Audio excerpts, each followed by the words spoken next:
বৰ্তমান উপস্থিত আছোঁ আজি বহাগ বিহুৰ দ্বিতীয় দিন আপোনাৰ গোসাই বিহুত আমি আছোঁহি নাজিৰাৰ আপোনাৰ অগ্নিনাভ মন্দিৰৰ আগত। সামগ্ৰিক পৰিৱেশ আপোনালোকে দেখিছেই, কাৰণ এতিয়া আমি আজি গোসাই বিহুৰ লগত সংগতি ৰাখি সকলো ৰাইজ ইয়ালৈ আহিছে আৰু ৰাইজে ইয়াত নিজৰ মনোকামনা পূৰ্ণ কৰিবৰ কাৰণে, কাৰণ এখন জাগ্ৰত মন্দিৰ বুলি এতিয়া প্ৰমাণিত হৈছে বা অনলাইন মন্দিৰ বুলি খ্যাত আমাৰ অগ্নিনাভ মন্দিৰ নাজিৰাৰ। এটা কথা বিশেষকৈ উল্লেখ কৰিব লাগিব যে নাজিৰাৰ উন্নতিৰ ক্ষেত্ৰত অগ্নিনাভ মন্দিৰৰ যথেষ্ট অৰিহণা আছে, কিয়নো আমি এতিয়া নাজিৰাত কি আছে বুলি ক'লে আমি একো দেখুৱাবলৈ নাই নাজিৰাত, মাত্ৰ আমি ক'ব পাৰোঁ যে অগ্নিনাভ মন্দিৰ আছে। কাৰণ দূৰ দূৰণিৰ পৰা মানুহ ইয়ালৈ আহে অকল অগ্নিনাভ মন্দিৰ দৰ্শন কৰিবলৈ, নিজৰ কামনা পূৰণ কৰিবৰ কাৰণে নাজিৰালৈ আহে, অগ্নিনাভ মন্দিৰলৈ আহে। নাজিৰাত বাকী উন্নতিৰ কাৰণে একোৱেই নাই, ৰাস্তা পথ ঘাই একোৱেই নহ'ল। কোনো আপোনাৰ চৰকাৰীৰ কথা যে কওঁ যদি আমি বোলে কাৰোবাৰ বোলে চৰকাৰী চাকৰি হৈছে বা কি হয়, কিন্তু অগ্নিনাভ মন্দিৰ খ্যাত এইটো কাৰণেই যে ইয়াত আহিলে আপোনাৰ মনোকামনা পূৰণ হয় আৰু লগতে হয় কি কাৰোবাৰ যদি ল'ৰা ছোৱালী হোৱাৰ ক্ষেত্ৰত বিবাহৰ দিন বেছি দিন হৈছে কিন্তু হোৱা নাই, ল'ৰা ছোৱালী পাবলৈ সক্ষম হোৱা নাই, কিন্তু এতিয়া ইয়ালৈ আহিলে এটা প্ৰমাণ হৈছে যে বহুতখিনি মানুহৰ হৈছে। কিন্তু IVF এটা কৰিব গ'লে আপুনি মিনিমাম 7 লাখ মান টকা এটা খৰচা হয়, কিন্তু ইয়াত সেইটোৰ কথা নাই। ইয়াত অনলাইন মন্দিৰ বুলি কয়, 500 টকা এটা দিলে মানে মানুহে আহে, তেওঁলোকে পূজা অৰ্চনা কৰে আৰু মনোকামনা পূৰ্ণ হৈছে। বহুত মানুহে ইয়াত পাই গৈছে, প্ৰমাণ আছে কাৰণে ইয়াত দেখিছে অগণন লোকৰ আজি গোসাই বিহুৰ দিনা ভিৰ। আৰু পিছফালে দেখিছে মংগলধ্বনি চলি আছে। এতিয়া আমাৰ যি পূজা অৰ্চনা হৈ আছে, অগ্নিনাভ বাবা মন্দিৰ আচলতে হয় এটা শিৱ মন্দিৰ, কিন্তু আধুনিক যুগৰ মন্দিৰ। এই মন্দিৰৰ কাৰণে এতিয়া মানুহ আহিছে কিছুমান আপুনি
সামগ্ৰিক পৰিৱেশ দেখিছে।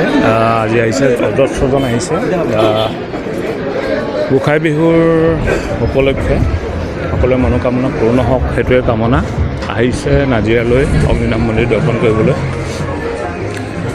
পৰিৱেশ দেখুৱাইছোঁ।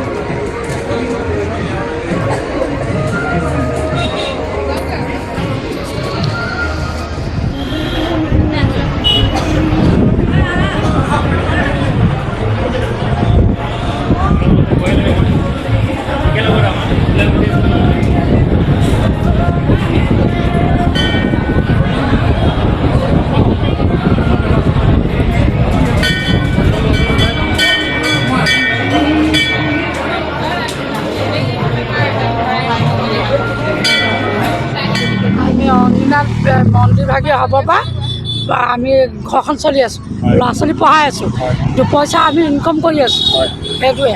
আপোনালোকৰ ইমান সৌভাগ্য, অগণন লোক আহিছে, গোটেই অসমৰ মানুহ নাজিৰালৈ আপোনালোকৰ দৰ্শন হয়। কেনেকুৱা পাইছে মানুহখিনিয়ে? বহুত ভাল পাইছে, বহুত ভাল পাইছে। মানুহখিনিয়ে কি কয়? মানুহখিনিয়ে ভাল পাওঁ বুলিয়ে কয়। হয়, কিবা এটা প্ৰমাণ পাইছে কাৰণে মানুহখিনি আহিছে। প্ৰমাণ বহুত পাইছে। হয়, হয়। আজি এগৰাকী ছোৱালী খোজকাঢ়িব নোৱাৰে, পেং লৈ আহিছে, হয়। বাইদেউ গুৰিত থিয় হওঁতে একদম খোজকাঢ়ি গৈছে পাছত। হয় হয় হয়। আৰু কিবা ল'ৰা ছোৱালী নোহোৱা মানুহৰো বহুত প্ৰমাণ পাইছে, বহুত চাকৰি পায়ো ইয়াত দৰমহা দিছে বুলি কৈছে মানুহে। দৰমহা পাইছে, হয় হয় হয়। চাকৰিও হৈছে। হয় হয়। ক'ৰ পৰা আহিছিলে বাইদেউ আপুনি? হয়, আমি কলেজৰ পৰা আহিছোঁ। হয় নমস্কাৰ। হয় হয়। ক'ত শুনা পালে অগ্নিনাভ মন্দিৰৰ কথা? হয়, আমি মোবাইলতে পাইছোঁ বাৰু। হয়। মোবাইলৰ পৰাই গোটেইখিনি গম পাইছোঁ। হয়। আহিলোঁ, হয়। গোটেইখিনি মাগিলোঁ। হয়। আকৌ সফল হ'লে আহিম আৰু। হয় হয়।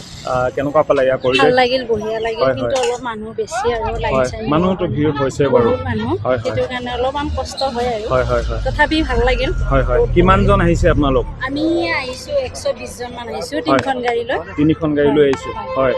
সকলোৱে মনোকামনা লৈ আহিছে হয়, আজি হয়, গোঁসাই বিহু দিকে। কিছুমানৰ কামনা সম্পূৰ্ণ হৈছে, কিছুমান হয়। আধৰুৱা হৈছে, হয়, হয়। কিছুমানে মাগিব আহিছে। হয় হয়। বাকী নাজিৰালৈ আহি কেনেকুৱা পালে ৰাস্তা ঘাট? ভাল পালোঁ, বহুত ভাল লাগিল। হয়। অলপ কিছুমানত অলপ বেয়া বাৰু, হয়। অলপ ভাল। বাকী প্ৰায় ভালে। হয়। ভাল লাগিল। চৰকাৰলৈ কিবা ক'ব নেকি অনুৰোধ? ইয়াত খোৱা বোৱা কি পাইছে? খোৱা বোৱা পালোঁ আৰু পায়স পালোঁ আৰু মন্দিৰে যিটো দিছে সেইটোৱে হয় পাইছে? হয় হয়, হয় ভোগ হয়। পালোঁ আৰু দান বৰঙণি হিচাপে মানুহে দিয়ে আৰু। আকৌ আহিবনে? আহিম আহিম। হয়। বেলেগক কিবা ক'বনে? আহিবৰ কাৰণে ক'বনে নাহিবলৈ ক'ব? আহিব, বেলেগ মানুহ আহিব, চবে আহিব। ভাল হয়। লাগিল, আহি হয়। আমাৰো ভাল লাগিল। আৰু নিয়ম কওকচোন, ইয়াত কি কি হ'ল? আপোনালোকৰ অকণমান দেৰি হ'ল চাগে নিয়ম নজনাৰ কাৰণে। নাজানো, এই প্ৰথম আহিছোঁ। হয়, কি কি দেখিলে এতিয়া? সেইকাৰণে এই লাইন পাতিব দিছে। হয়। লাইনত বেছি হেঁচা ঠেলা কৰিব হাক দিছে। হয়। তাৰপিছত যাই থাকিব দিছে, যাই আৰু লাইন আছে। হয়। মানে তেলৰ ঢালা, হয়। পানী ঢালা, লোৱা, তাৰপিছত সেৱা কৰা, নিৰ্মালি দিয়া, চব ভাগ ভাগ আছে। পদ জল ল'লেনে? হয়, লৈছোঁ। হয় হয়। তেল লৈছোঁ, জল লৈছোঁ আৰু নিৰ্মালি লৈছোঁ, সকলো লৈছোঁ। অগ্নিনাভ বাবা কিবা এটা ক'ব নেকি? জয় অগ্নিনাভ বাবা এনেকুৱা হয়, কিবা এটা? জয় অগ্নি বাবা, হৰ হৰ মহাদেৱ। বেয়া পাইছোঁ আৰু। হয়, কি বেয়া পাইছে ক'লে? ভালে, অলপ বেয়া আৰু। বাট পথটো। বাট পথটো খৰা খৰি। হয়।